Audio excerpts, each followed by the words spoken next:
Every town has its legends. Every neighborhood has its boogeyman. A killer with a hook for a hand. The drifter who snatches children. The witch who lives in the woods. Ours growing up in Staten Island was Cropsey, about an escaped mental patient who lived in these buildings, who had snatched children off the street. This urban legend turned real when 5 neighborhood children went missing. It was these disappearances that led us to examine the real crimes behind the Cropsey urban legend. A grisly discovery of an arm and a leg sticking out from a shallow grave. And what we discovered was a connection to an institution with a shocking history. This is what it looked like, but how can I tell you about the way it smelled? It smelled of filth, it smelled of disease, and it smelled of death. Understanding the real story behind Cropsey inspired us to investigate other urban legends and the true crimes that may have influenced them. And what we uncovered was a truth more horrific than any fiction.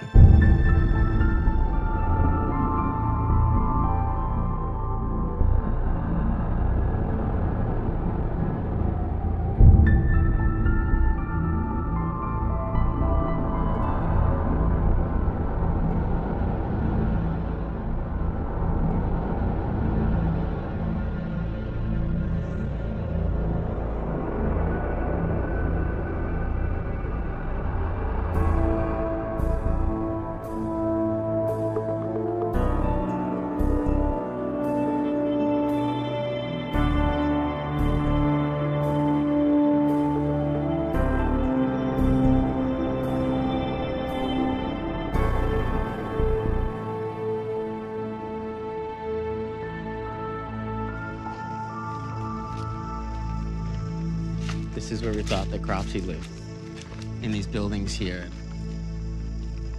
It's very easy for an urban legend to come out of something like this. Yeah. And we didn't think anything of it until kids started going missing on Staten Island. And then we were like, Cropsey's real. But do you think every urban legend has truth behind it? Yes, I think you have to have some form of like truth to kind of go off of. There's a lot of other urban legends and a lot of other communities that have some form of truth behind them. Mm-hmm. And what's interesting is all these communities have all these places. Well, every kid is lured to or fascinated by the old house at the end of their block. These are the stories that fuel your nightmares, and these are the places that fuel your nightmares. So why are you here tonight? You hear stories, you just want to see what's about, I guess. What do you guys expect to find out here? People who died here are supposed to be the ghosts. Do you believe that they're devil worshippers? Oh, yeah, I do. Somebody said they were doing freaky experiments and crap like that. Why do we believe these urban legends? Maybe we need to believe, because the reality is too much for some of us to bear. An old legend that actually happened this time. Many more cases of contaminated treats. I know she suffered a lot. He pulled a knife and tied me up with electrical tape. And so instead, we create our own monsters. A 36-year-old building contractor who reportedly dressed like a clown. At least 3 young boys buried under his house. And maybe that's because the truth is more terrifying than we could ever imagine. I got 7 down in the feet or not. 7 down. Got a child victim I need rescue. For Rachel and me, this is an attempt to uncover the source of our nightmares as we pull back the curtains on what it is we all fear. Because urban legends, as scary as they may be, are really just warnings for something much more dangerous, the reality that may have started it all.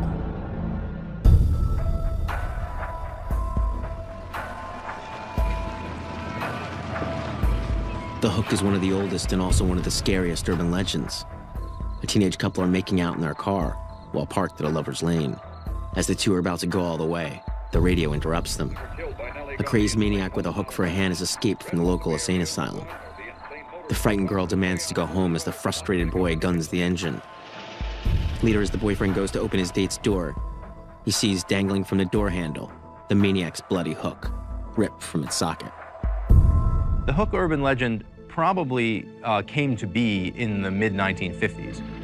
One of the interesting appearances of the Hook was in November 1960 when it actually appeared in the Dear Abby column, and it's something that a lot of people would have read. But Dear Abby wasn't warning teenagers about escaped madman with hooks for hands. Urban legends are more mysterious than that, and never quite so literal. Despite its name, the Hook is a cautionary tale, warning teenagers everywhere about the dangers of sex. The Hook urban legend captured something in the era that people were interested in. It captured a certain amount of danger being involved in teenage sexual behavior and in teenage car culture. For the teenagers in Texarkana, Texas, this wasn't just some cautionary tale. In the early spring of 1946, a masked man known as the Phantom attacked 4 couples, most of whom were parked on lovers' lanes. The attacks, which killed 5, were said to coincide with the full moon, hence the nickname, the Moonlight Murders. And although there were numerous suspects, the Phantom was never caught, allowing his enduring legacy to haunt this town for more than 6 decades. So this is South Robeson, and this is Old Highway 67. The murder site is somewhere around here, but that's what we gotta kind of figure out. It was a rainy Sunday morning on March 24th when a passing motorist noticed Richard Griffin's Oldsmobile parked on a lover's lane off Highway 67. Inside, he found Griffin, age 29, and Polly Ann Moore, 17, lying in the back seat. Both had been shot in the back of the head. Hey guys, how you doing? What we're doing is we're investigating the Phantom Killer. They had a lot of speculations on who did it, but it was never, no one was ever brought to justice. Did you hear stories growing up? All I ever heard was don't go to Spring Lake Park. Really? Why? It's kind of creepy out there, so we were always afraid to go there. But did you still go? No. We're having a little trouble finding out where the area is, because everything's Well, I can take you out there to the road and point to almost a spot. Right about there. Right there. And on that side? On that side. Like the couple in the urban legend, Griffin and Moore had been attacked while parked on Lover's Lane, highlighting the warning behind his campfire tale. But what the residents in Texarkana didn't know, because it wasn't reported in the papers, were the horrific details behind this real-life crime. They had found evidence of blood and a blanket, and they believed that she was raped out in front of the car and then put back in the car. The first double murder didn't cause a lot of excitement. All kinds of crimes were going in Texarkana, but they didn't recognize till sometime later that this was a different kind of crime. The term serial killer wasn't in vogue then, and no one recognized this as a serial killing. The main suspect was Yule Sweeney, who was an ex-convict. Yule Sweeney and his newlywed bride, a former prostitute named Peggy, had been arrested for stealing cars. Under questioning, the wife confessed that her husband was the Phantom, but refused to sign a statement. Although the case quickly fell apart, the judge still sent Sweeney away for life as a habitual car thief. No evidence directly correlating. No physical evidence. They had his wife's statement, but they could not use that without her permission. There have been a lot of other suspects, hundreds. People had theories and all kinds of rumors had been bouncing around. But it's normal in any event, especially when there's mystery, as there was always mystery in this one. Texarkana is nothing like other towns. It seems to be wallowing in the notoriety. Documentary team in town to shoot a part of Texarkana history. This week, some Texarkana residents will have the chance to appear on screen in a documentary film of the Phantom Killer. So what should we make of all this? The conclusion is simple. Texarkana will never escape its past. It should give up trying.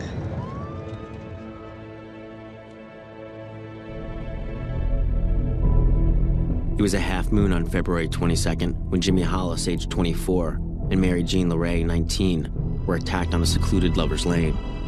Both survived after a car scared the assailant away. Around midnight, Mary Jean LeRae, Jimmy Hollis, making out of the front seat of their car.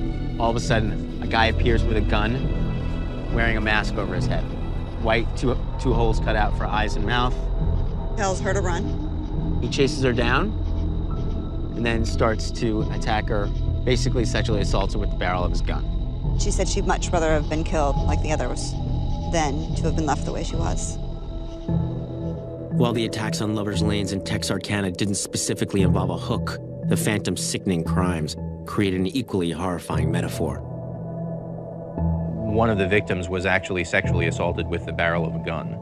And so we have the idea of a foreign metal object being used in this way, which seems to be psychologically behind the idea of the hook. In the hook story, we have the hook about to penetrate the car when the boy drives away and the hook is then ripped from the hand of the murderer. So we have the idea of penetration with a foreign metal object is already part of that story, and that in fact happened in the Texarkana cases. but the sexual assault was only part of the Phantom's trademark signature. These two people are the only ones who ever saw the Phantom, both wearing masks. Right, they both said this guy was wearing a mask. So this is the whole thing where the whole white mask thing came from. The Phantom's disguise was another chilling detail, as it also helped to popularize the most widely known retelling of the murders in the 1976 cult classic, The Town That Dreaded Sundown. The movie is thought to be one of the first slasher films, having predated Halloween by 2 years, and its take on the Phantom would influence generations of cinematic boogeymen. The director, Charles B. Pierce, blurred the lines between fact and fiction by telling the film in faux documentary style. It was Sunday, March 3rd, 1946. The beginning of a reign of terror for the people of Texarkana, a terror so indelibly imprinted that today, people still speak of it fearfully. Only the names have been changed. Now, I think everybody in Texarkana knows about the story of the Phantom Killers, but there's a lot of intermingling of facts and legends between the movie and the actual Phantom Killer case. This is Casey Roberts, media manager at Texas A&M Texarkana. He's done extensive research on the crimes and brought us to one of the locations where The Town That Dreaded Sundown was filmed. A lot of the kind of landmarks from both the original case of the Phantom Killer and the movie The Town That Dreaded Sundown are going away over the years. And this particular house here was used, one of the big scenes. It was Friday, May 3rd, when Virgil and Katie Starks were attacked in their farmhouse just outside of town. Virgil was shot and killed in his armchair, while Katie, shot in the face, ran out of the house. Everybody seems convinced that Yul Sweeney is the guy, but you're saying... Yul Sweeney would have been easy to pin it on, and they needed to pin it on somebody. The one person that I haven't been satisfied he was cleared was a young man that committed suicide and left a note saying he was the Phantom Killer. It's just part of the legend, the son of the prominent family that had the connections to, cover up his dirty deed. Hoping to dig up more information, we went searching through the microfiche of the Texarkana Gazette. Promising lead proves dud. So this is the mention of the Yul Sweeney. The officers had been trying to validate the story of a woman. The woman's statement followed so closely to the known facts of the case that they were almost positive that she was telling the truth, that at one point they were almost to the point of announcing a break in the case. Subsequently, however, the woman said that neither she nor her husband had anything to do with the slayings. It's interesting, so they don't call him the Phantom at all in this, but we just saw, literally,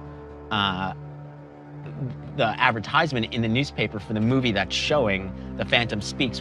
And this is the movie that they theoretically pulled the name from. And right here at the newspaper, one of the guys said, well, why don't we call him something? We need to call him something. Let's call him the Phantom. We had just witnessed an important step in the creation of any urban legend, the naming of the boogeyman.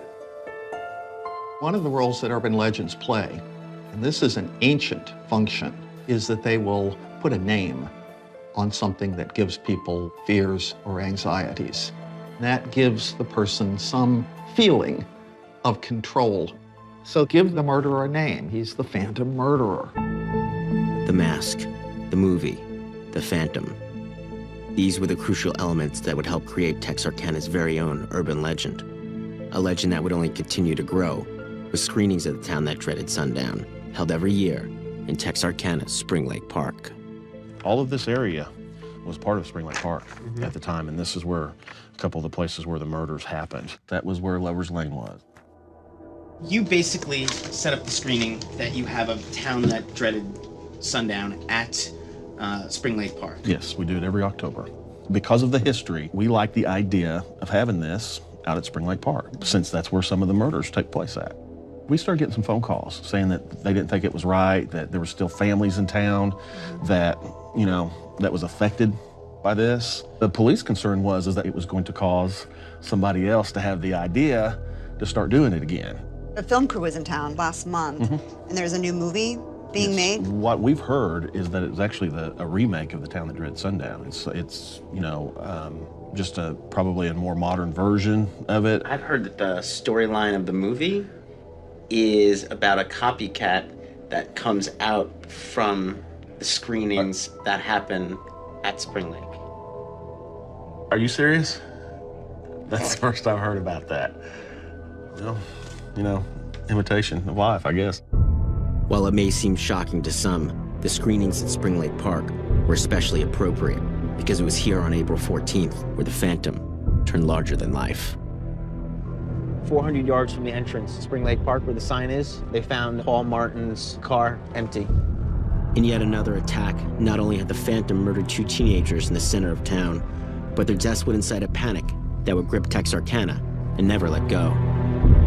Betty Jo Booker, age 15, was a saxophonist for a high school band called the Rhythmaires that played weekend shows at the local VFW. At 1:30 a.m. that Saturday night, she left with a childhood friend named Paul Martin, age 16, who was supposed to drop her off at a slumber party.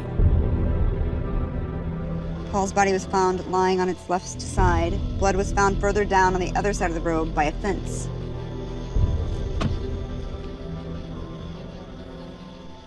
Right over here, Paul Martin's body's found.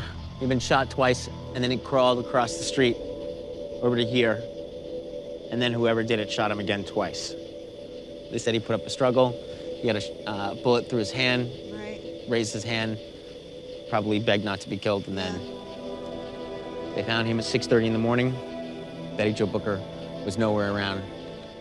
Although supposedly only the names had been changed in the town that dreaded sundown, one of the most egregious fictionalizations had Betty Jo Booker playing the trombone instead of the saxophone, the reason being to show a more terrifying demise. The scene was so memorable, some people in town actually think that's how she died.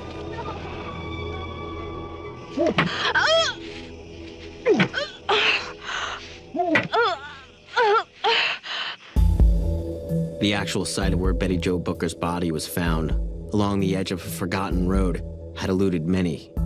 Lost in time when a section of the park was turned into housing, this was one mystery we were determined to solve. She was found 2 miles away from Martin's body. The road's closed. Here's where we think this road continues on. See that line between those 2 trees? Totally. That's the road that's been overgrown. Keep that flashlight down. Just turn it down for a while. This looks exactly like the old road. It is the old road, basically, that we just went through somebody's backyard to get to.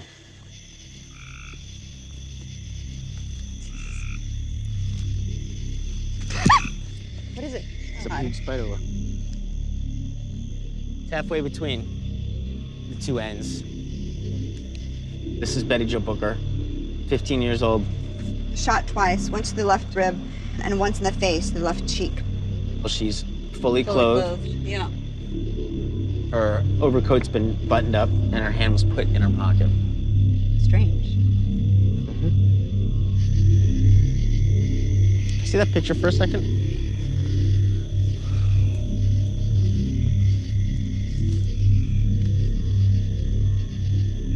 Does it look like it?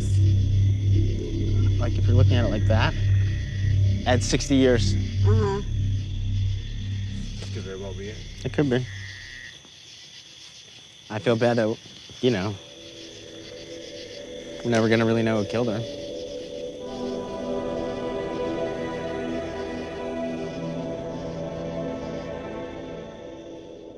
What happened to Paul Martin and Betty Jo Booker out on these roads over 60 years ago was horrific enough. Their deaths didn't need to be rewritten for more blood or gore. Coming out here, you realize that real life is just as scary as any horror film, and sometimes even more.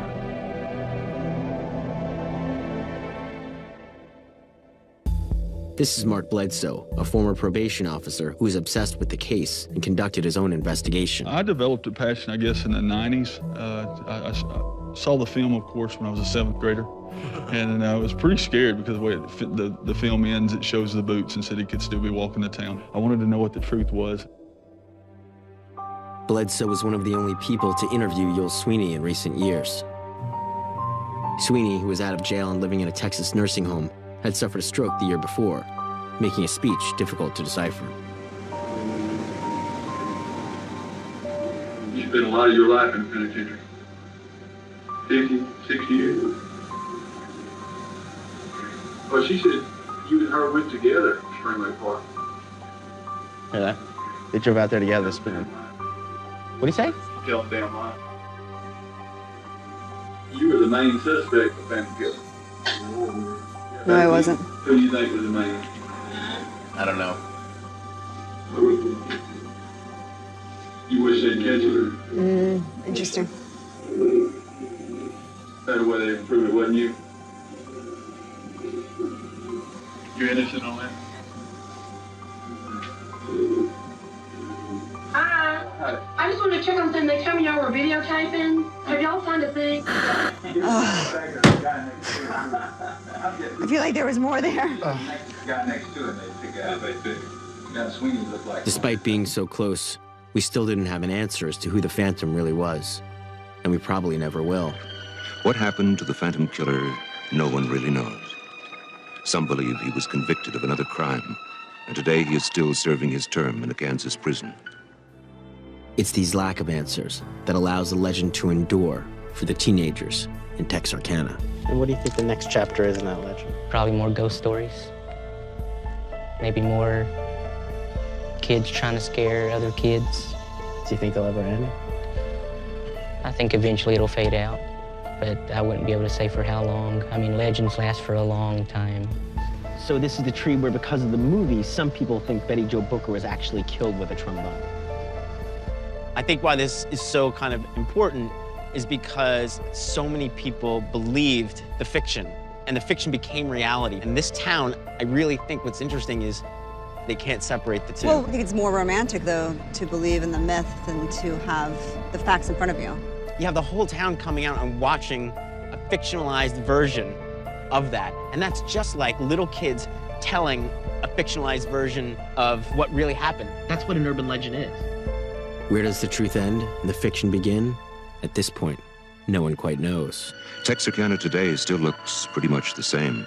And if you should ask people here on the streets what they believe happened to the Phantom Killer, most would say that he is still living here and is walking free.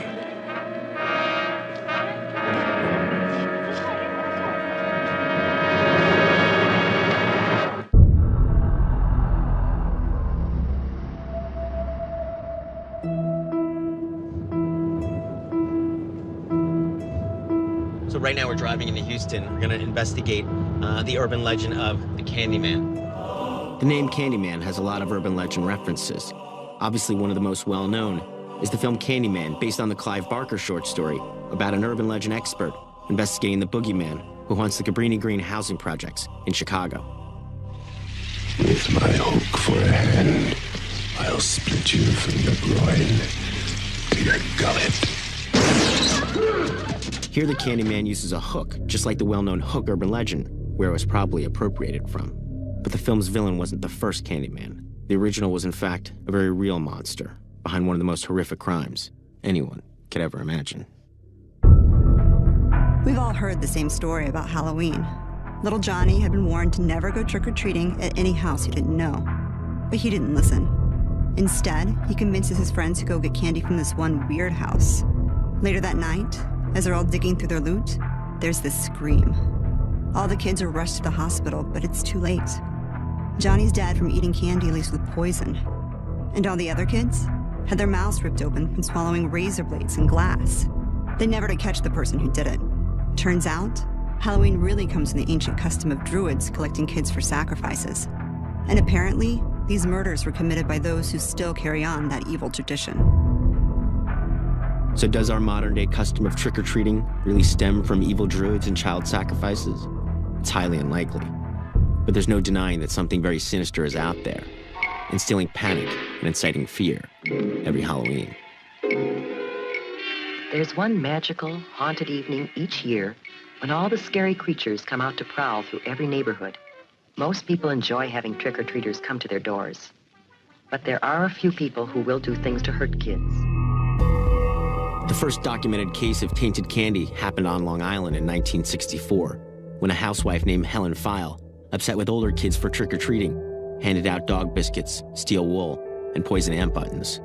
Although File testified it was just a joke, she was still found guilty of endangering children. This fear really took root in the 1970s, when outlets like Newsweek were reporting that several children had died from poison or tainted candy. Some schools stop celebrating Halloween. They stop using the word Halloween, and they start talking about having a fall festival. New Jersey passed a law specifying penalties for people who were caught contaminating Halloween trees. In the 1980s, hospitals began offering to X-ray treats. All Next Care urgent care locations are offering free candy X-rays through tomorrow. We haven't had any instances where we found any tampered candy, but you read it in the news and you see all of these crazy pictures online. And so, you know, if I were a parent, I would be a little bit concerned as well. We don't worry about ghosts and goblins anymore, but we fear this maniac, this anonymous person who is so crazy that presumably he, poisons little children at random. I think about how much fun Halloween is. I also worry a little bit about the things that can spoil the fun of Halloween. Those kinds of things scare me too, but in a different way. The one case of tainted candy that seemed to bring this nightmare to life happened on a rainy Halloween night in Pasadena, Texas. The perpetrator of this evil crime is known to some as the man who killed Halloween, and to others as simply the Candyman. On October 31st, 1974, after trick-or-treating with their friends, the Bateses, Ronald O'Brien let his son Timothy, age 8, and his sister Elizabeth, 5, each pick out a piece of candy before bed. Timothy, still wearing his Planet of the Apes costume, chose a giant pixie stick, one of 5 that his father had gotten from a neighborhood house that night. Ronald had divvied up the other sticks to his daughter, one of the Bates kids, and a local boy named Whitney Parker. The sugar inside had clumped together, so Ronald rolled the sticks in his hands before pouring the powder down his son's throat. Minutes later, Timothy was violently vomiting, and after being rushed to the hospital, he was pronounced dead. The cause? Cyanide poisoning. I was off duty at the time on Halloween night when I received a call from one of my detectives. I drove to Southmore Hospital, and what I saw was very, very disturbing, not only because there was a child there that was dead, that had cyanide foam coming out of his mouth, but it was a small, blonde-headed young boy. And I looked at this child, and I had at the time a small, blonde-headed 8-year-old son lying in a bed in my home. And it absolutely just almost destroyed you to see something like that. Had you ever heard of the idea of candy tampering before that? I had heard about it. I had never seen personally, but you know, you're always concerned on Halloween. And the next night we had a grieving father, a grieving mother, and a grieving little sister. I put my arm around Mr. O'Brien's shoulder and I promised him, I promise you, we will catch this individual that did this to your son. Timothy's death was a terrible blow, not just for the family, but for many in Pasadena, as crowds of O'Brien's fellow churchgoers flooded the cemetery. Timothy's father quickly reduced the mourners to tears as he sang a hymn for the boy who was now in heaven. I introduced myself to Mr. O'Brien and said, I'm a reporter for the Houston Chronicle. Is Mrs. O'Brien available to talk? He said, you know, she's really, as we all are, just torn up about this, but if you want to talk, come on in and I'll try to talk to you. And he said, you know, I held my son in my arms while he died, and I cried. And I thought that they had been victimized by a random crazy man, lunatic. The original suspects were people in Pasadena who were living inhabitants of the homes where they did the trick-or-treat. 4108, 4106. Is that 02? Right here. Yeah. 4102. All right, so right here is the Bates house from where O'Brien and the Bateses both went trick-or-treating. After the funeral, the police took O'Brien around the Bates neighborhood, but he couldn't remember the house where he had gotten the pixie stick. Finally, he ID'd a neighbor named Courtney Melvin. 10. Right here where this blue car is. This is Courtney Melvin's place. So basically, Courtney was out on his lawn. O'Brien was driving by, fingered this guy as being the person where he got the pixie sticks. The only problem being, Courtney Melvin had an airtight alibi. As the killer continued to elude police, the nature of his crime only seemed to confirm everyone's worst fears. A fear that still resonates today. Do you know about the crime that happened? Yeah, she talked about the Candyman. Yeah. That was the first step that I heard of people doing that. And then I heard they putting more cyanide and razor blades. I've heard fish hooks. The way society is getting right now, I mean, you don't ever know what's going to happen. I'm like, nope, no candy until I look, you know, What are you through looking it. for? You know, an open wrapper, just seeing if anything has a hole in it. You don't trust nobody. Yeah. Can't. I actually heard about some guy doing it in this neighborhood one time. But What's that story? I think he actually lived over there by the ditch. Uh-huh. And they do all that sacrifice crap over there during Halloween. Do you think there's Satanists around? There probably is. I mean, knowing this neighborhood, there's sickos around here. Tonight is Halloween, and children will be out to trick or treat. We hope that the treats will be many and the tricks ingenious. But sometimes people give children bad things on Halloween. In Shreveport, Louisiana, an old legend that actually happened this time. Halloween is on Sunday, and there's a spreading fear that this year the real Halloween scare will be many more cases of contaminated treats.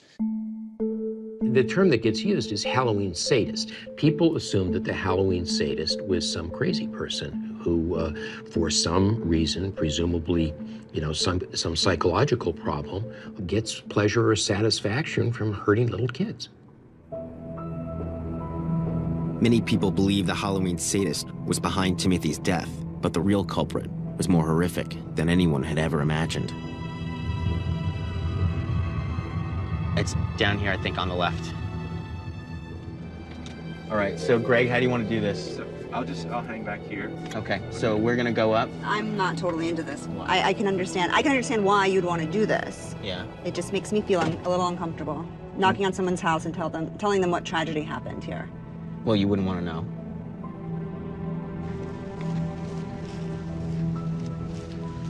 Oh, hey, how are you? Hey, how are you? Hey, sorry to bother you. We wanted to talk to you. We're doing a documentary, and we want to talk to you about the family that lived here before. Do you know him? You know Ronald Clark O'Brien? No, you don't have no idea about him? No, I have never seen him. Something scary happened here or something. Don't worry about it. All right, thanks very much. You want to know? You really want to know? Yeah. Do you really want to know? So the guy who lived in here was a guy named Ronald Clark O'Brien. He gave his son a poisoned pixie stick. He was the murderer? Yeah, he killed it. Put that poison in the candy. That's right. Oh, good God. On Halloween night, 8-year-old Timothy O'Brien of Pasadena, Texas, died after eating a piece of trick-or-treat candy that contained cyanide. Today, Pasadena police arrested the boy's father, 30-year-old Ronald O'Brien, on murder charges. Police refuse to discuss the case other than to say the district attorney believes he has sufficient evidence to file charges. After receiving a call from an insurance agent, police discovered O'Brien had taken out a large policy on his kids, but not himself, nor his wife. Even more damning, he had talked to numerous people about death by cyanide and had even tried to buy the chemical from local companies. All evidence pointed to Timothy's father as the killer, which, as horrific as it sounds, makes some sense. And that's because the Halloween sadist is a myth, and the notion of candy tampering is really an urban legend.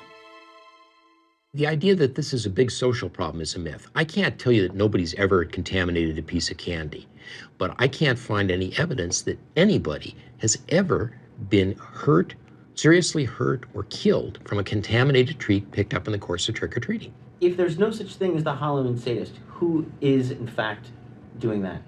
Probably the kids. If you think about it, this is a terrific kind of prank. It's easy enough to come by a pin and easy enough to stick it into the candy bar and then run in and say, look, Mom, there's a pin in my candy bar. And you become the object of the concerned attention of your parents and possibly even the press and the police. While the fear of tainted candy may be hysteria, Timothy's death was real. But was it really conceivable that a father could kill his own child? And if so, what kind of monster was Ronald Clark O'Brien? Look at that lying son of a bitch. I thought, just like Mr. O'Brien wanted us to think, that there was some maniac out there randomly giving these poison pixie sticks to little kids. That's exactly what he wanted us to think, and that's what we thought. It's hard to accept that a human being was willing to do that, and it is it's still difficult for all of us. The people in this case were forever affected by what he did, and by that I mean the Bates kids. He was going to kill his friend's own 2 kids, and little Whitney Parker, and he would have killed his daughter if the ambulance and police hadn't gotten there so fast. No good prosecutor wants to go to trial at all on anything unless they believe in their own heart that the defendant is guilty beyond a reasonable doubt. And seeking the death penalty is just an extra dimension of care and consideration that should be given. You wanted to keep the case? I sure did. Why? I wanted to hopefully have a hand in seeing that justice was done and that he would die for what he did. It took a jury only 45 minutes to find O'Brien guilty, and another 75 to sentence him to death. In a fitting irony, he was scheduled to die on October 31st, 1976, Halloween. I have stated from the very beginning that I had absolutely nothing at all to do with this. I maintain that now. I am willing to take a polygraph now, just like I was from the very first time they arrested me. Because I have no guilt, I'm not worried about what happens to my physical body. When I die, I know where I'm going. You're going straight to hell, buddy.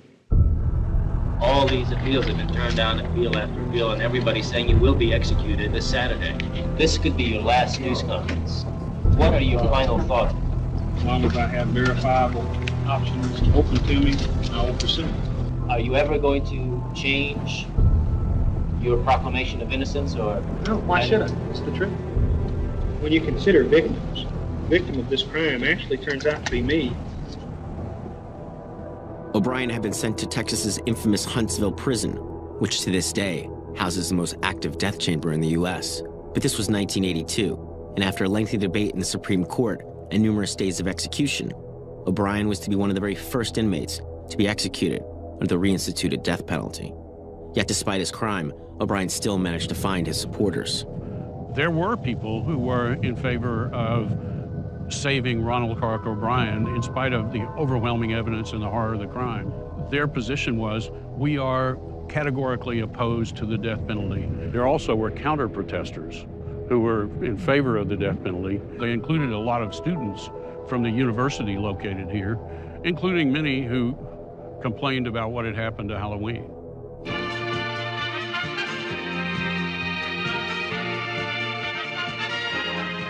This is Ronald Clark O'Brien. Mr. O'Brien is 39 years old. It looks like you're going to be executed. Would you agree with that? It's a possibility. I've been aware of that possibility since the sentence was handed down. It doesn't make it right. It's fair to say that nobody gets any joy out of executing anybody, but it is also clear that most Americans want to get on with this. They are upset that you're alive. I can see that point, sure. But here again, I don't think revenge is right. I don't think society is entitled to revenge. You are accused of ruining Halloween for everybody. Well, that's a matter of opinion.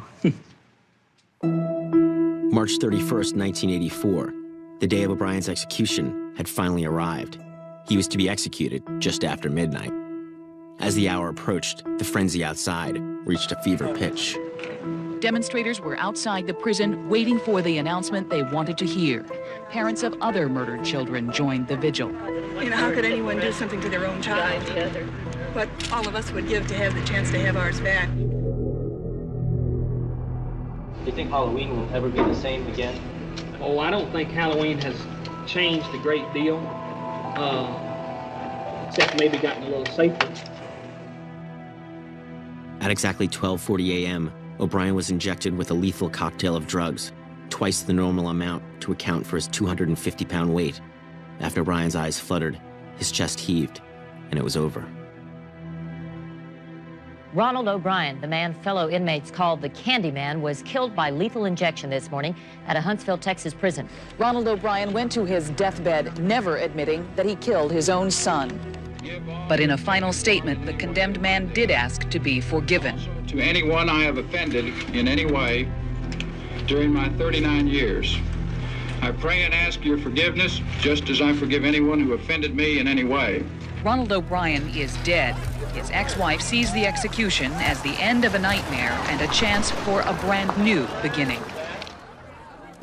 For many, the idea that we were killing the man who killed Halloween seemed justified. O'Brien had to die so we could have our fun back. People were celebrating it, no question about it, but it was kind of a catharsis, really, and people welcomed the event.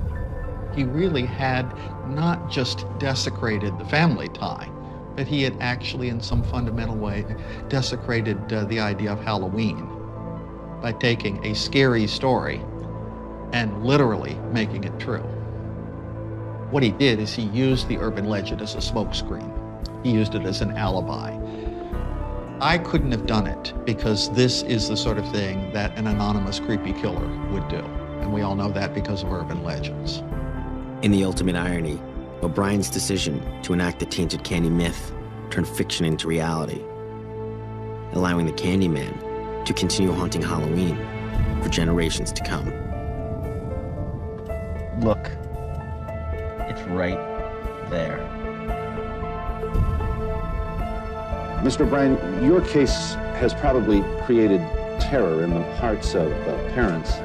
In fact, I'm told that the inmates occasionally refer to you as the Candyman. Is that so?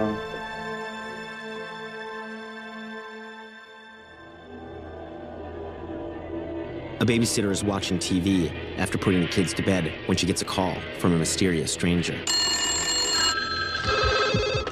Hello? Have you checked the children? What? Thinking it's a prank, she hangs up. A few minutes later, the same mysterious man calls again. Hello? Have you checked the children? Only now the question ends with a devilish laugh. The babysitter reports the call. Hello, could you get me the police? I've been getting weird phone calls. After a few minutes, a hurried voice calls back. Leave me alone! Jill, this is Sergeant Sacker. Listen to me. We've traced the call. The caller is in the house. The calls are coming from the house. It's coming from inside the house. Just at that moment, the babysitter looks over as a man is coming down the stairs.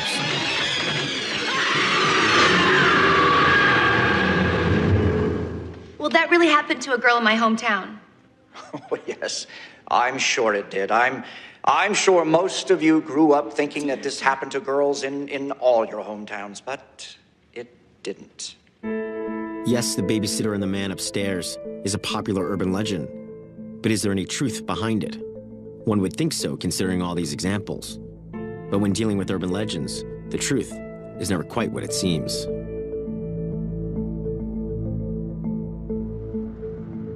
When I think babysitter, I think about me babysitting as a teenager and how fearful I was.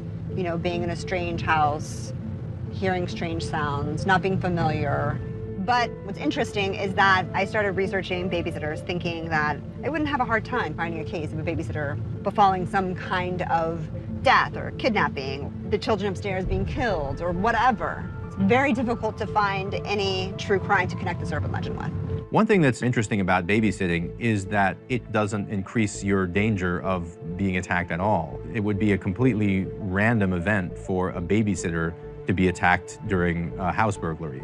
But it induces anxiety because suddenly they're responsible for these other people's kids. It has nothing to do with your potential for becoming a crime victim, but it may be getting expressed in stories in which the babysitter becomes a crime victim. You would think with the amount of babysitters getting killed in popular culture that we would have just got a case immediately. Well, it took me to going back to the 50s to actually find one. We found this case of Jeanette Chrisman here in Columbia, Missouri, which is why we're here.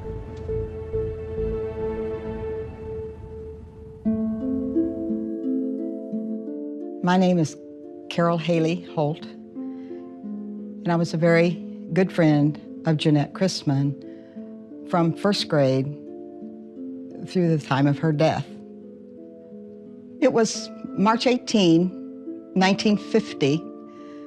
Jeanette was babysitting for the Romack family out kind of in the west edge of Columbia. It really wasn't in the city limits. It was a kind of an eerie night. I also was babysitting, and I just felt uneasy, and that was unusual for me because I did quite a bit of babysitting. But I just felt that something was going on about 12 o'clock. And I even got up to check the door, make sure it was locked. Went in to check the little boy. He was fine. And then the next morning, the phone rang. My mother went in to answer and told me that Jeanette had been killed while she was babysitting. I had heard that there had been a phone call to the police. Well, Mrs. Romack tried to call to check on Jeanette with the thunder, and she was afraid the little boy might wake up. And she tried to call and received a busy signal. What the Romack family didn't know is that Jeanette had called the police while she was being attacked. But the only thing they heard were desperate screams. Unable to trace the call, the police were helpless to stop her murder. Jeanette had skin under her fingernails. She had many abrasions on her body, But the final thing was that she was strangled with an ironing cord. I know she suffered a lot before she finally succumbed. Jeanette Chrisman's death shocked the small town of Columbia, Missouri. But despite being one of the most publicized crimes in the past 60 years, her murder has never been solved. So right now we're looking for Ed Romac's house where Jeanette Chrisman was murdered while she was babysitting. 1015 should be somewhere along here. So then it must be that. That house right there? Right there. Quick question for you. Is this where Ed Romac used to live? Is that this house? Maybe. So you don't know anything about it? No, next door. They've been here for a really long time. Mm-hmm. About 2 years ago, this car pulled up and they were out there talking and pointing here at this house. And they said, we're trying to figure out which house where a girl was babysitting a little baby and she got murdered and raped. Mm-hmm. And I said, no, it's not this house, it's that one. Mm-hmm. It was the man talked to me. He was He said baby. I was the baby. No. And a different woman that lived across Swiss Boulevard, and she had been raped and murdered sometime within close to that time. Jenkins, is it? Yes. Jenkins, right. I went to the trial, yeah. Mary Lou Jenkins was the other reason we were in Columbia. On February 6, 1946, Mary Lou, age 20, was home alone while her mother was out caring for an elderly neighbor. The next morning, she came home to find Mary Lou dead. Much like Jeanette Chrisman's murder 4 years later, Mary Lou had been raped and strangled with an electrical cord. A mentally challenged man named Floyd Cochran, who had been arrested for killing his wife, was charged with the murder and quickly executed. Do you think Floyd was innocent? I think he was likely innocent of killing Mary Lou Jenkins, yes. He did kill his wife, in likely domestic dispute. But just from reading the trial transcripts, it just didn't seem like he had the wherewithal to kill and rape a young woman. Mary Beth Brown is a researcher who helps shed new light on these old cold cases. She believes the eerie similarities between a Jenkins murder and the Chrisman murder 4 years later only proves Cochran's innocence. They were both young women. They were home by themselves. They were both found with electrical cords wrapped around their neck, but cords that weren't attached or torn from the appliance. They were actually cut. The whole location thing is the one that really gets me. Like how close? Within 2 blocks. Do you think that the same person who killed Mary Lou Jenkins also killed Jeanette Chrisman? That's my personal opinion, but yeah. And who do you think did it? I've been told several people, but more than any other name was Robert Mueller. Robert Mueller was a high school friend of Ed Romac's, and it was the Romac's house where Jeanette was babysitting that night. The Romac's told police that Mueller had often commented on Jeanette being a virgin and had alluded to knowing intimate details of the crime. Although Mueller had been taken in for questioning and passed a polygraph, the police still felt there was enough evidence to arrest him. However, a grand jury refused to indict, and Mueller was never tried for Jeanette's murder. I am working on a documentary, and I'm interested in a cold case that I've been researching, and I wanted to see if there's any information that you could give me. Okay, did you just do something on your system and you see that there's nothing there? Despite numerous efforts to reach out to police, they were less than responsive. Chrisman's case was too old to warrant attention. However, we were able to track down some old case files. This deputy testified that Romac told him Mueller had known Jeanette and admired her well-developed form. Oh my God. There's her leg. There's the phone. That's the cord around her neck right there. It's one of those irons back then were the thick cords. It's a window that was broken that supposedly whoever did this went in and out of. But the Venetian blinds, if someone were going through there, they'd be totally ripped up. But the piano, look, that's the window that, oh look, Right, look.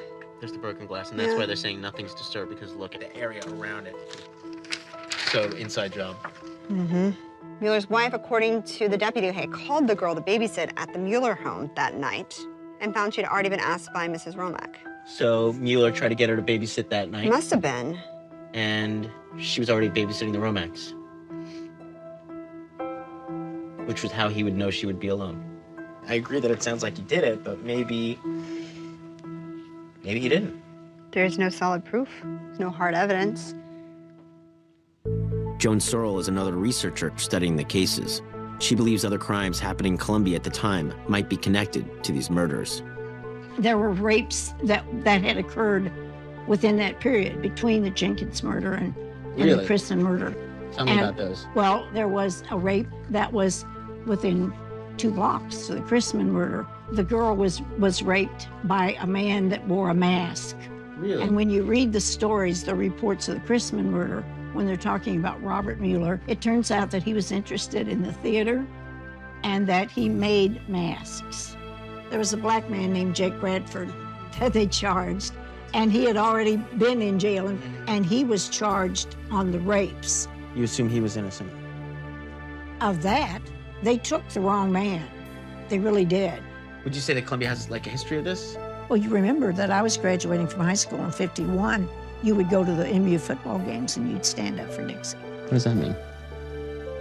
The song Dixie, Okay. that's a Confederate song. Mm-hmm. Columbia was really primarily a Confederate town.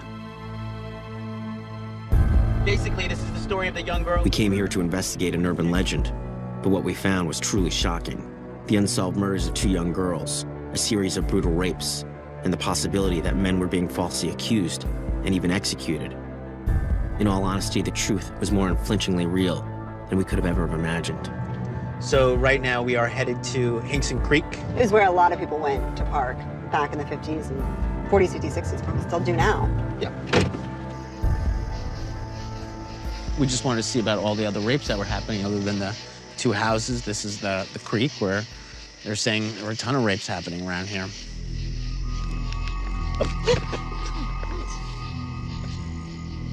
That.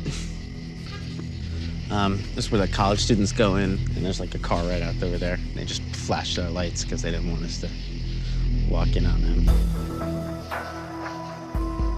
What's down here? Where they dragged the girl. Dragged? Dragged from the car. There was a couple making out. Some guy came out of nowhere and then at gunpoint pulled one of the girls off into the woods. It was right near Halloween. And basically, this guy put a mask over his head and then he put a mask over the girl's face. And then he raped her. I think the more scary thing is being a woman, being a girl in between 1940 and 1950 in this area, knowing the amount of things going on.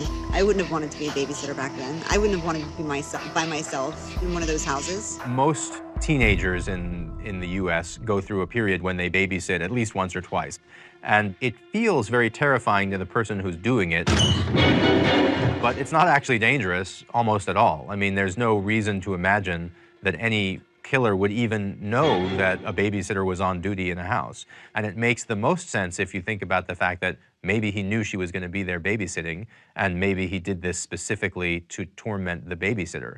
And that is exactly what happened, they think, in the Columbia case. Was somebody tormenting the babysitters in Colombia? And was the same person responsible for the sex crimes that had terrorized this town? And finally, was this same person Robert Mueller? Hoping for some additional insight, we turned to a profiler in Kansas City, a former German national named Peter Brandt, who was willing to review our case. So, in your opinion, the same killer for both girls? Yes, this is too specific if you add all the details together. Do you think that Mary Lou Jenkins knew him? Well, there was no sign of forced entry on the door, so at least from the side, she must have known him, and he was non-threatening to her. Right. Now let's talk about Chrisman. Well, this is a lot more specific. If you see, there comes an offender. He breaks the window. The victim runs to the kitchen where the phone is, and he walks in through the front door.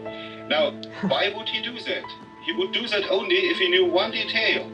Ed Romack had shown her how to use the shotgun. Peter had brought up an interesting clue, one that many had overlooked. Romack testified that he had shown Jeanette a loaded shotgun by the front door. By breaking the window, Mueller would distract her away from the gun so he could safely get inside the house. He knew how long he would need around the house, through the front door, into the kitchen. So he knew every feet of the ground. Do you think it was Mueller? He fits the bill, but a lot of other males of that time would fit that bill too.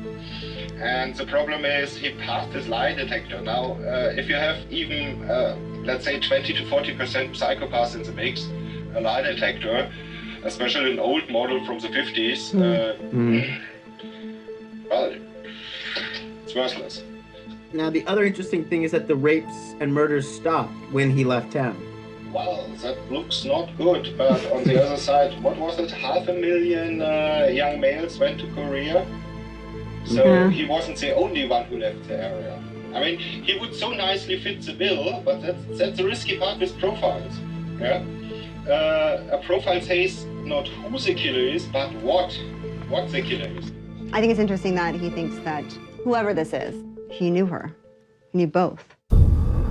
Although we'll never be able to prove who committed all these crimes, the evidence strongly suggests that Jeanette Christman knew her killer. There really is not a strong tradition in America of strangers coming in and killing babysitters. Babysitters killing small children, yes, but the stranger on babysitter story just doesn't connect up with a widespread, real social fear. What the babysitter and the man upstairs seems to be about is this warning about this kind of responsibility. If you're taking this responsibility, you have to take it seriously. So you have this voice that calls her up on the phone and almost like a conscience asks, have you checked the children? And she hasn't checked the children, and that's one of the reasons why she doesn't know that they've been murdered. I think it makes more sense to look at it in a simple way and say, the babysitter is dealing with her own anxieties of being potentially the cause of the children's death. And the killer upstairs is the killer upstairs for her. The tragic case of Jeanette Christman only goes to prove Bill Ellis's point, that our portrayal of the man upstairs is incorrect. And that's because the truth is more terrifying than we can ever imagine. Jeanette Christman knew her killer, and if it's true that her killer was Mueller, as so many in Colombia have suggested, then the man tormenting her that fateful night wasn't any stranger.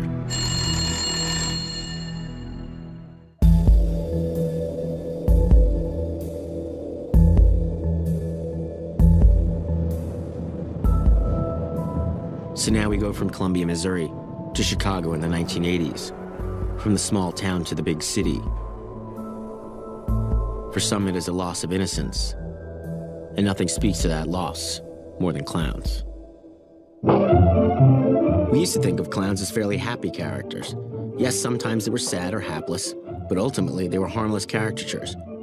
Of course, clown faces were exaggerated and garish, but that's because of the far distances between the audience and the ring.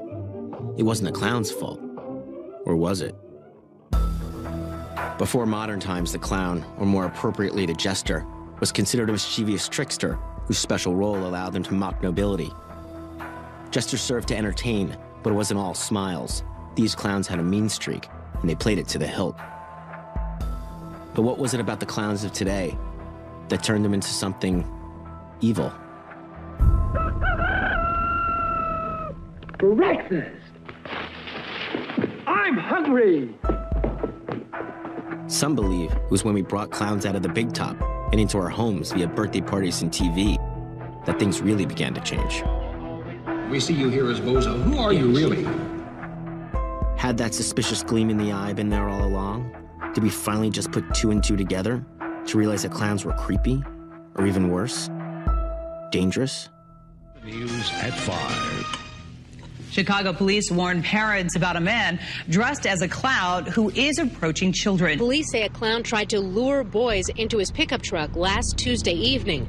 Police have issued 2 community alerts regarding the clown sighting near some South Side schools as well as some West Side schools.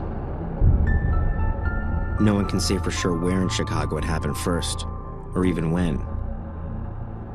But they were out there, snatching kids off the streets.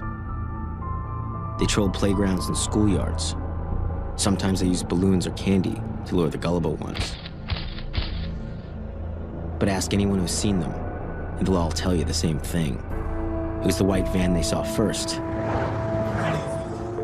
and then that face behind the wheel, painted white with a maniacal smile. We called them the Killer Clowns, and they only wanted one thing: to kidnap kids, just like us. Police say that the suspect wears clown makeup, a wig, and sometimes he carried balloons. The latest pair of incidents occurred near playgrounds at 83rd and Mackinac. They were running out of the playground area. To prey on children at this time, right around the time where they want to go out and do trick-or-treating. It's unfortunate. We should emphasize that nothing has happened. No child has been hurt. But certainly these incidents that have been near children is making it very uneasy. 2008, this was one of the reported sightings in South Mackinac, one of the theoretical clown abductions. And apparently he was hiding in the playground with some balloons. Or he's in a van, or he's in a truck. I mean, no adult said they saw this. Something was going on with these children to feel the need to alert adults. Doing a documentary? Yeah, we are. Do you believe that really happened? Yeah, oh sure. Why do you believe that happened? Well, people told me, that they had actually seen that. Was it just one incident, or was it? No, it was like a couple weeks or a month or something like that. It was going on. Mm-hmm. Did they ever catch the guy? I'm not sure. I think they did because it stopped. Definitely, was a true incident. Yeah. So he believes. He believes it. It was real. I think there could possibly have been a clown here. It's hard to discern. A white van, and the guy had a mask of a clown. One of our friend's daughters. Yeah, and she was holding on like for dear life to the fence. Really? Oh my gosh. Yeah. Do you believe it really happened? I believe so. We have tons and tons of pedophiles in this community. I always log on to. Really? Oh, yes. Dressing as a clown? Yeah. That's a little extreme, don't you think? No. But you never saw the clown? No, but we saw people that acted like that person trying to tell the kids. I saw them right in the store, and I warned the store owner. I like for people to hear the truth and not a lie. Now I don't know what to think. Walking away, it was hard not to believe that there must be some truth to this. Could all these people really be wrong? Maybe our fear of clowns isn't just in our heads. Coulrophobia is a fear of clowns. It's so widespread now that, everybody knows that people are afraid of clowns. Everybody knows that something's up with clowns. And the last couple of decades have just been confirmation of everything they ever feared. But what's even more disturbing is that these phantom clowns didn't just appear in 2008. There was a similar sighting 17 years previously, in the fall of 1991. From the number of alleged sightings coming from practically all over Chicago, police are theorizing there may be more than one phony clown roaming the streets. This is a comment. I seen the same van with a clown driving when we was on the west side playing, and I can recall the van stopping in the alley and the clown trying to lure me to the van. That scared me worse than living in Cabrini Green projects. The mention of Cabrini Green was telling.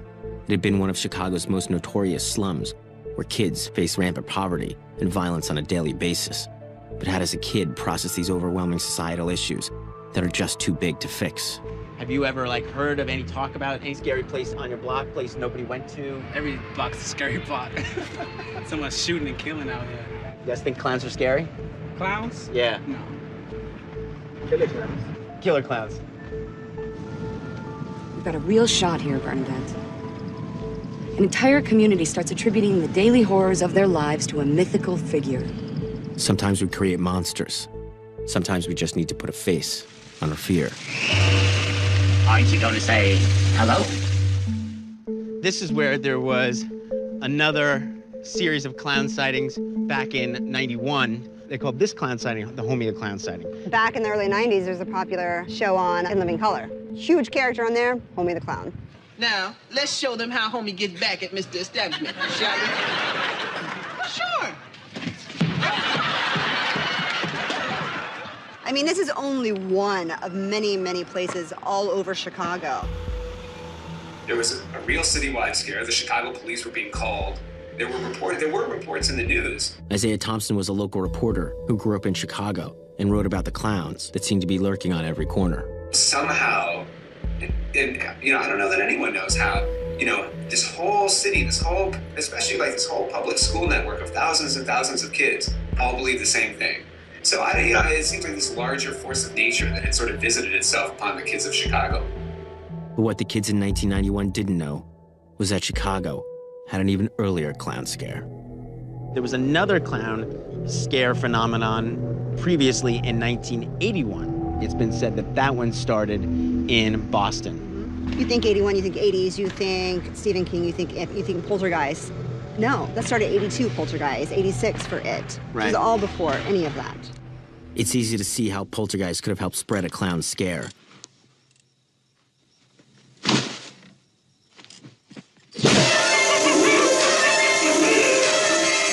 And of course, Stephen King's It. I'll drive you crazy and I'll kill you all. I'm every nightmare you ever had. I am your worst dream come true. But the fact that the 1981 scare preceded these cinematic killer clowns was telling. This wasn't just kids watching some movie, not when this fear was everywhere. Clowns appear in California, 1967, Newark, 1980, Boston, Providence, Omaha, Phoenix, Arizona, 1985, Chicago, Galveston, Texas, 1992, Washington, Maryland, Scotland, 1991, throughout a large portion of Latin America, from Mexico to South America in the mid-90s. The question of how it's being spread is a very interesting one, because you have an age group which doesn't have an enormous amount of contact, and especially in a pre-internet time, elementary schools communicating with students at other elementary schools on the other side of town is very unlikely. How it's transmitted is really one of the most intriguing, perhaps unsolved mysteries about it.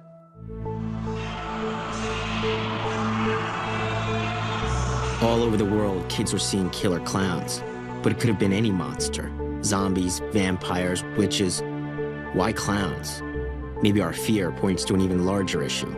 Maybe it was the clown's loss of innocence that made them that much more scary, because it spoke to our own loss. For those born into a generation of stranger danger, where missing kids appeared on every milk carton, clowns represented a world that had turned almost evil overnight. And that's because it's here in Chicago, where the notion of killer clowns became a reality. Police found the decomposed remains of 3 bodies. They suspect there are several more bodies buried here. And the most evil of them all was Pogo, the alter ego of one of the most prolific serial killers in all of history, John Wayne Gacy.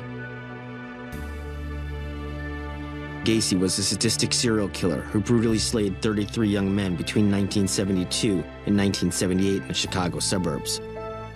Though many have portrayed Gacy as an actual killer clown, the truth behind his demented persona is not so simple.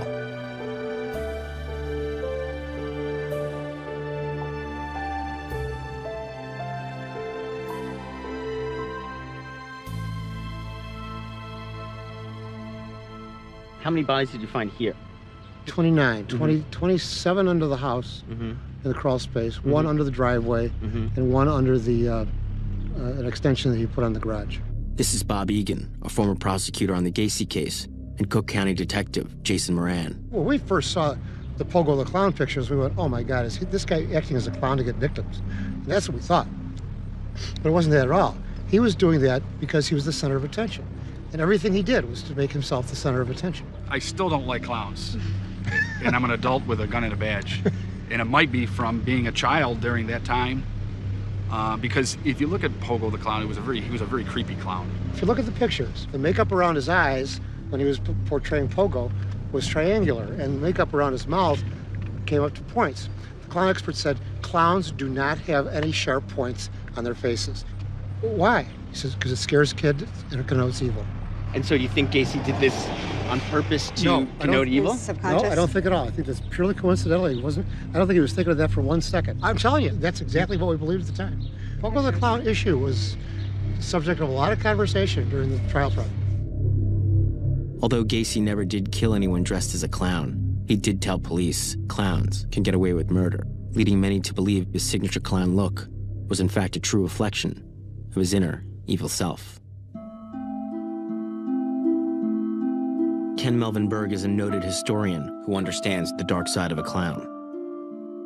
It doesn't matter the type of mask that you're putting on, whether it's a clown face. It's to hide who you are a little bit and to be somebody a little bit different. It's oftentimes the opposite of what we portray ourselves in our day-to-day life. So somebody who is a truly evil person, like Gacy, puts it on to sort of offset that. What happens when people costume is that they're playing with these internal personalities. They're repressing the normal ego, and they are allowing some internal personality to become dominant. And so you put on the clown makeup, and you are no longer yourself. You then become someone that is unpredictable, possibly dangerous, possibly violent. Here we go. Game on, my friend.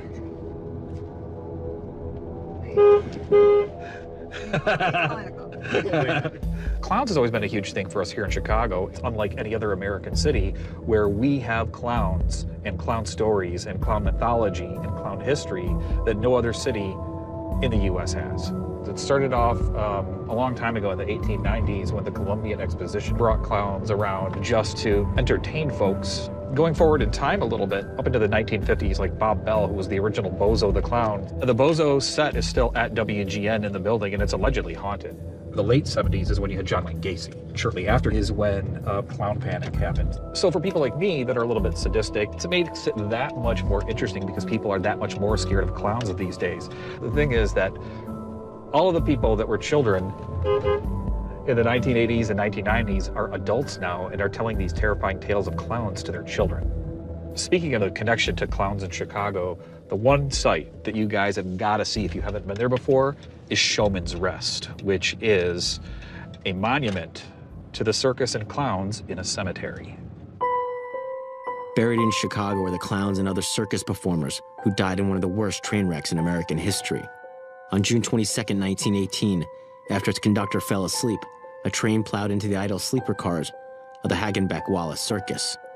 Those who weren't killed in the initial impact burned to death after the wooden cars caught on fire. In all, 86 performers were killed, with so many burned beyond recognition. They were buried in a mass grave in a section of a Chicago cemetery called Showman's Rest. One of those who survived was Joe Coyle, a famously jovial clown whose act became perpetually sad and morose as he took to dressing in rags. Coyle would play a sad clown for the rest of his life. Joe Coyle wept bitterly as he lay on a stretcher and told how his wife and 2 babies had joined him only recently and how all 3 had been crushed to death at his very side. The kiddies had been so glad to see their daddy, he said. I wish I could have died with them.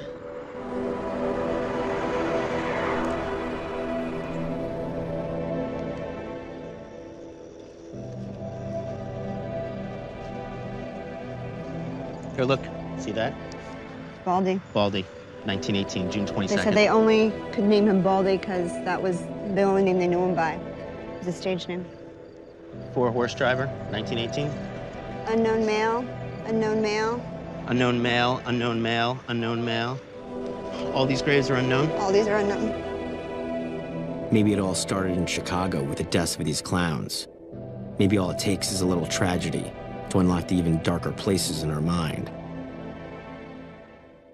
One thing is for certain, there's no going back to the innocent clown. The scales have been tipped and the evidence proves it. Clowns can do scary things. They can even become killers.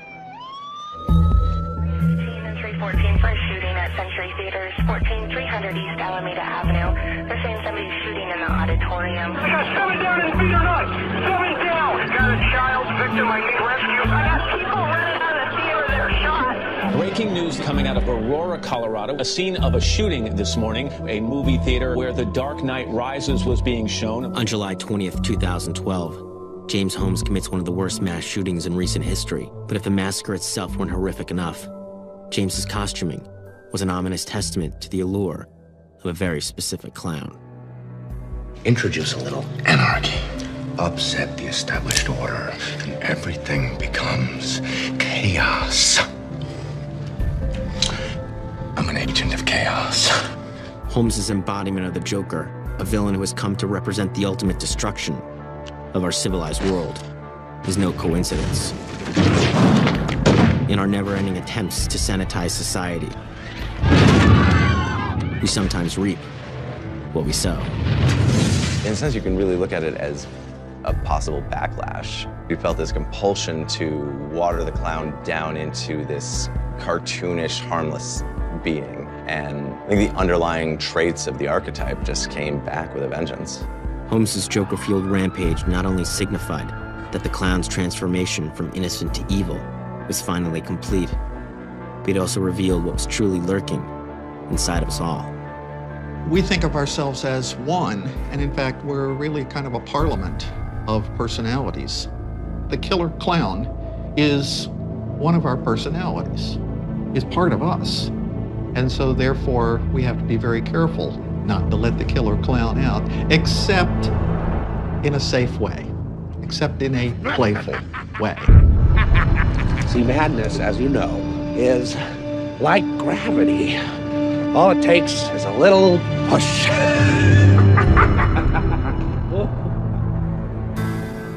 The babysitter killer, the hook man, the Halloween sadist, the killer clown. What can we learn from these urban legends and from the true crimes that may have inspired them? Maybe these monsters, despite our overwhelming desire to believe otherwise, just aren't real.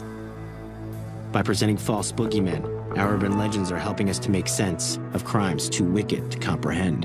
An urban legend, even though it can be scary, it's not nearly as scary as the actual murderers that live in the world with us. But peel back the layers of any campfire tale, and you'll understand the inherent truth that despite our need to believe in an evil, in a darker force, it just isn't true. In the end, the only real boogeyman is the one that lurks inside of us all, waiting for just the right moment to emerge. So what's the lesson behind this cautionary tale? The warning here is simple. Be afraid, not of the story, but of the storyteller.